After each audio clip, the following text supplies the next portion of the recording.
Banga aşiti u civaka demokratik. PKK di sed salan Bistan'da de sed sala heri tündu diroki de ava bû.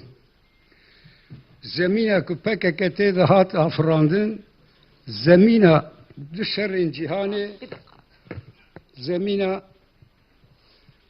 du şerrên cîhanê reya sosyalizmu dema şer li ser cîhanê de bû.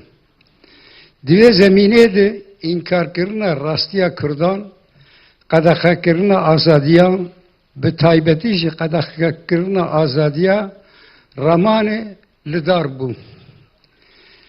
Divê wa teorî, bername, stratejî û taktîkên bandora rastiya pergara reya sosyalîst da sed salê de ser ve ava bû û çêbûyî.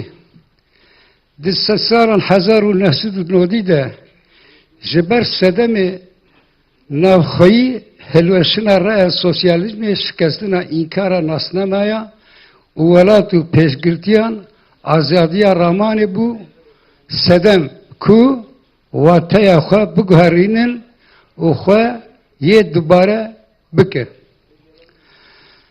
Bervê yekî ew jî wekî yên din hatî dawiya jiyanê xwe pêwîst e bi fesehkirinin wê heyî xwe feseh bikin. Têkiliyên Kurdan û Tirkan di dîroka zêdetirî hezar salan de Tirkan û Kurdan ji bo hebûn û bi domînên jî li dijî hêzên hegemonîk li ser piyan bimînin her tim pêwîstî dîtinin ku bi dilbarî û nava tifaqayekê de bibînin. Du sed salên dawiyên modernîteya kapitalîst şikandana wê tifaqeyê û xwe kiriye armanc.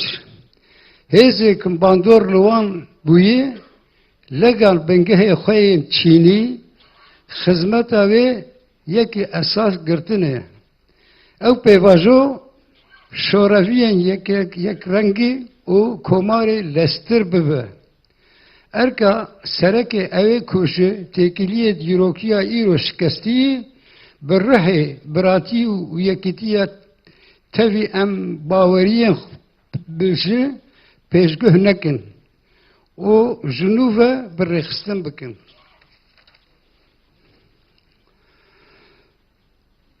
Pêwestiya civaka demokratîk senegere PKK di dîroka komarê de tevgera serhedandin û şîddetê herî dirêj û berfireh e. Li ber ku rêya siyaseta demokratîk girtî bû, PKK bihêz bû û bi destek stend. Netew devletên cuda, federasyon, koseriya îdarî û çareseriyên kültürîst ku encama pêwîst a netewa perfexistina tundîn nikarin ji sosyalîja civakê dîrokî re bibin bersîv. Rêzgirtina nasnameyan, azadiya ramana, rêxistinbûna demokratîk, avakirina civak û aborî û siyasî hemû pêkhatiyên tenê hebûn jî civak û qada siyasiya demokratîk mümkün e. Sed sala duyemîna komarê tenê dema ku bi demokrasiya were tacidar kirin, dikare bibe xwedî yekîtî û berdemiyarek mayînde. Ji demokrasiya pêk û tu rêyek lêgerîna pergalan û bêkenîna wan tuneyê û nemimkün e. Li hevkirina demokratîk rêbeza bingehayê ne. Divê zamanê serdema arşitî û civaka demokratîk jî gorî vê rastiyê bi pêşxistin bibe. Banka ku berez Devlet Bahçeli kir, îradeya ku berez Serokkomar nîşan da û nêzîkatiya erîniyên partiyên dijî ew jî pêvajo ava kir, ez jî di vê pêvajoyê de banga çekdanînê dikim û ez bir pirsariya dîrokê ya banga hilgirtinê serxwe dikim. Yani veya sıkkanım hepki bakım. Bunu soru az bir tiştî distînim serxwe. Çawa ku civa ku partiye hemdem ku hebûna wê bi darê zorê nehatî bidawî kirin, hûn jî dilbarî kongreya xwe bicivînin û biryarê xwe bistînin. Divê hemû kom çekê xwe deynin û pekeke xwe fesih bikin.